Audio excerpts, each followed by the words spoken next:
And namaste, guys. I am Dr. Anushruti and I am back with an energetic episode. Today on board, I have Dr. Sean, who grew up around the fitness, health, and wellness industry. He works with people and athletes who do not want to deal with pain and injury anymore in life and also at the same time do not want to stop their training. So, why are we wasting time? Let's just directly speak to him. Hello, Dr. Sean. How are you? I'm great, thank you. How are you, Doc? I am good. I am fine. All my people in the audience are excited to hear from you about fitness because we know how much everyone is a fitness freak right now, especially when it's the beginning of a new year. So, hmm beginning with the very first question, how does Dr. Sean describes fitness as? What is actually a fit person known as? Is it just a desirable weight, a body shape, or more than this? So that's a great question. We look at somebody who has the fitness that they want to have as being somebody who has what we call physical freedom. And so physical freedom means that they have the choice to do whatever they want to do or not to do it. Where fitness and health kind of start to diverge is a person who has physical freedom can do whatever they want. A person with a lot of fitness can do those things with more proficiency. They may be able to do them better, faster, bigger, longer, whatever the case might be. I'll give you a simple example. Somebody who has physical freedom, if we said, do you want to go on a hike, can say yes. They can also say no. If that person has a fairly low level of fitness, they may only be able to go on that hike for 20 minutes, half an hour, slight incline. The person with fitness, with more fitness, has the ability to say, let's go on a hike and let's go on a really hard hike and let's go far and let's try to go fast. And so for us, a fit person is someone who's able to do whatever they want to do with their body. Dr. Sean, being in this industry for such a long period of time, how do you feel? How much has this industry evolved? And what is that one thing you would like to eliminate from this industry? That one practice that is prevailing all over the parts of the world, which you feel should be eliminated at the earliest? I want to, well, so the industry has evolved to be, in my opinion, in pursuit of excess. And so what that means is people forget why they started trying to get healthier and fitter. And then they just pursue getting fitter in the gym for the sake of being fitter in the gym without regard for how that influences the rest of their life and whether that improves it or not. And so the thing that I would most like to eliminate at the root of it is training without the consideration as to why. So it's not an exercise, it's not a methodology, it's the mindset of I need to get stronger. Well, stronger for what? How is getting stronger in this exercise making it so that the thing you signed up for the gym to get is better? I need to get faster. Faster for what? So for me, the thing I would like to cut at the root is people training without consideration as to why they are doing what they are doing. Moving on, people are absolutely like Instagram influencers, TikTokers. We have seen how much they have been into the fitness regime. Like we often see them lifting weights and spreading a lot of messages as well. Like you people who are esteemed in this profession do not show, do not tell as much as they do. They have the answers of the questions which even scientists do not have. So, what are your views on this? Like, is this the scenario that people are falling for? And I believe we would have come across a lot of clients, patients, complaining that they followed a certain Instagram influencer and they got their back hurt, they got their hand or something hurt by that. Well, it's important for people to remember that action follows incentive. And so if we keep on as an audience consuming the stuff that people are putting out that is quick fix, that is do this exercise, this works, get abs, do this, well, then people are going to continue to create content that tells us that, whether it's true or not, because we as an audience are consuming and funding it. So it's the responsibility there, I believe, is more on the audience than it is on the influencer, because the influencer is following the trail of the money, and the money is following the trail of the eyeballs, and the eyeballs are the ones making the decisions.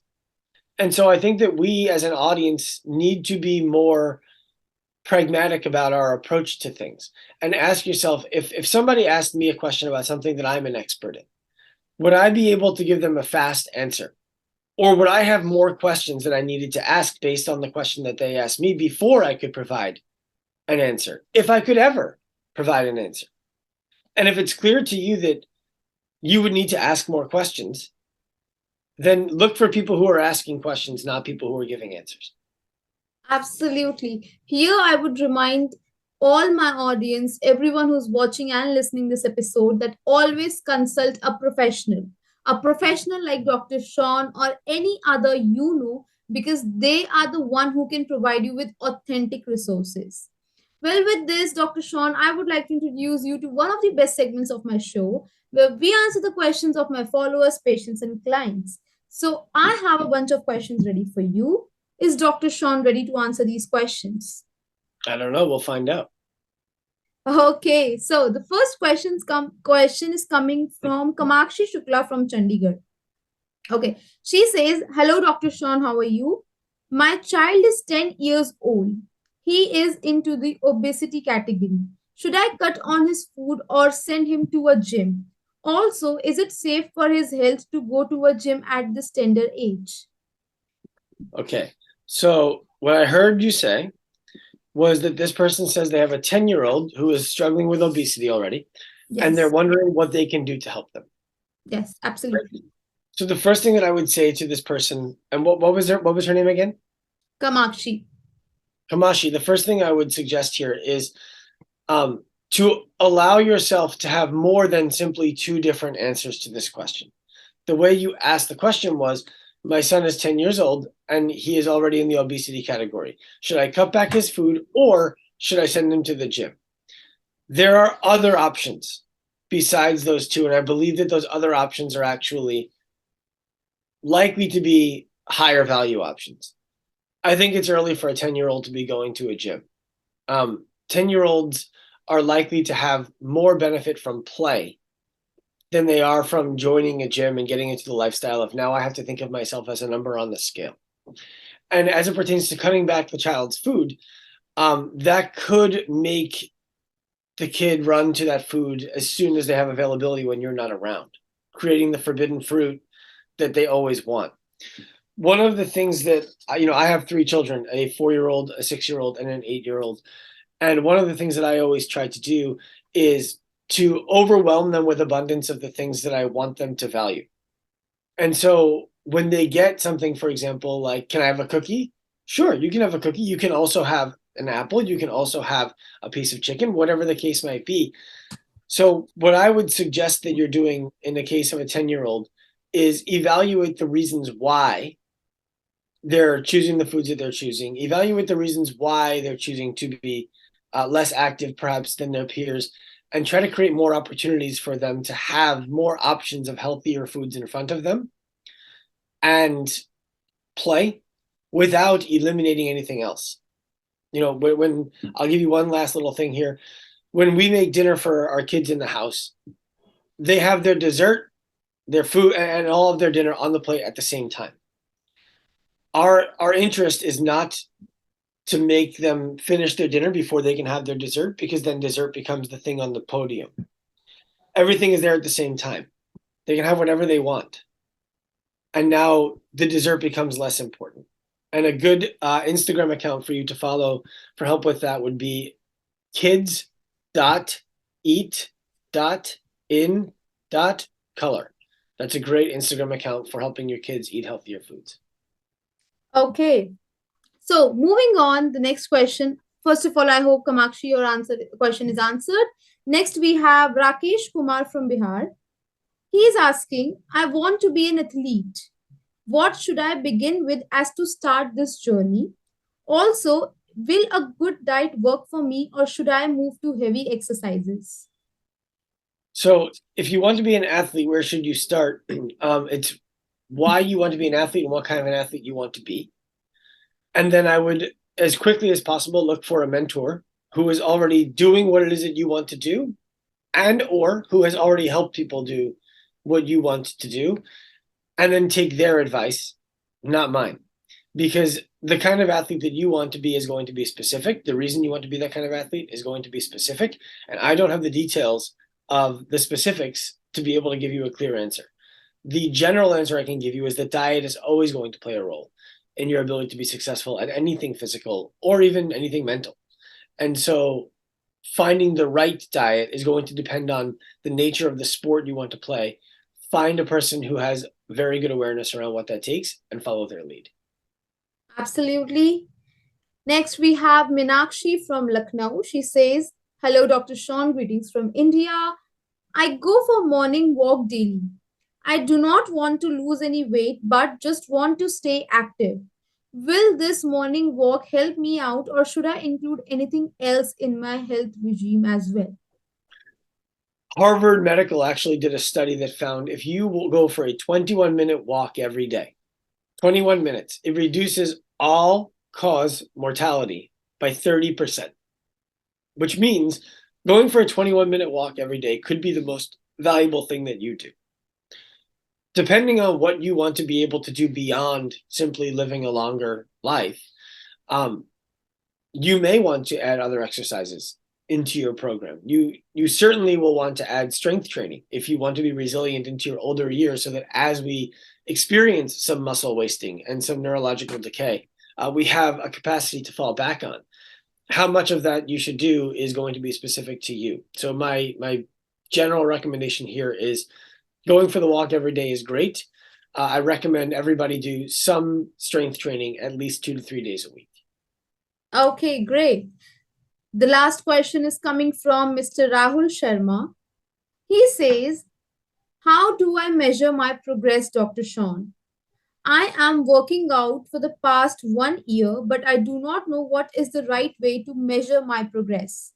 Please help me out." It depends on why you started working out. So there's a lot of ways to measure your progress. You could do everything. I'll give you the two extremes, and then we'll talk about some of the stuff in the middle. You could take a photo every day and email it to yourself. And at the end of the year, you can look at 365 photos in a row and see if your body has changed. It's very difficult to see that in real time, but if you're taking a photo every day at the same time and sending it to yourself and then reviewing it at the end of the year, you'll see if your body has changed, if you have aesthetic goals. If you're looking to lose weight, you could certainly be stepping onto a scale. You could be taking body composition measurements. You want to be careful becoming a slave to the scale, a slave to the calipers, but that's something that you could also do. What I like to ask clients of ours to do is to evaluate elements of their life that they're getting access to that they previously didn't have. So, for example, are you now pushing publish on your YouTube video where before you had some body consciousness issues that you didn't want to do? Are you now happy to speak in front of an audience? Are you now just reaching into your closet and grabbing whatever clothes you have because they all look good on you in your opinion? Those are the kinds of things that I like to ask our clients to do because it removes the obsession over what I look, what I weigh, what my body composition is, and it allows them to actually step into why they started exercising. Absolutely. Well, bingo, Dr. Sean, you have answered all the questions. And now moving on to my questions. So, what would be Dr. Sean's biggest piece of advice to all the professionals out there?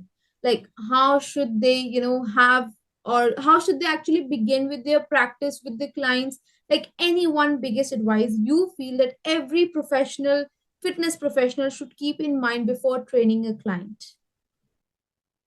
You need to know that you have a process that is going to help that client achieve what they're asking you for before you take any of their money. And so oftentimes people are worried about getting the next client, getting paid, making more money.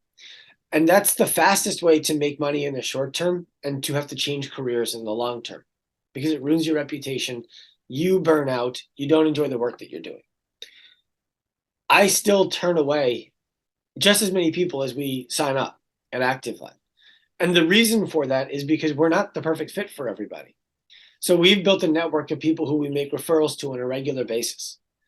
And those people very comfortably refer back to us because they know that we're never going to tell someone who should work with them that they should work with us. So identify who it is that you believe you are extremely likely to be able to help without changing your process, and only sign those people up.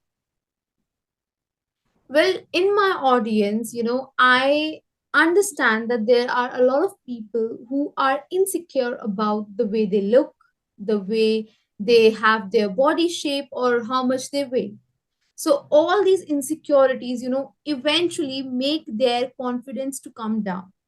As a fitness professional, I know your aim, you would have got a lot of clients who aim to lose weight, to desire to have a certain body shape. What would be your message to all such people listening and watching to you right now over various platforms? The first thing is I would ask them to evaluate who told them that a different body is more attractive. And then to decide, is that a person whose opinion I care to spend my life in search of validating? And oftentimes I think you'll find, oh no, actually it's not. I have no interest in validating that opinion. I think that the more energy you spend working towards somebody else's goal for you, the harder it is to achieve that goal. And so you need to know really why you're in pursuit of something beyond what other people tell you should be in pursuit of. I really believe, this would be the biggest, beautiful advice they would have got, because actually, even I sense or feel that rather listening to anyone else, look into the mirror and see what you want to be look like. Well, with this, we have come to an end of the episode. I believe you would have enjoyed it. Thank you so much, Dr. Sean, from taking out time from your schedule to speak to us, my audience, and me. And I hope you enjoyed it as much as we did listening to you. I very much enjoyed it. Thank you very much for having me on, Dr. Anushruti. Thank you so much. Well, with this is your reminder to straighten your back, have a glass of water, and move. Also, as per today's theme, love yourself, love your body, love your human body that you've got, and take care of it. We'll meet in the next episode. Till then, take care. Goodbye.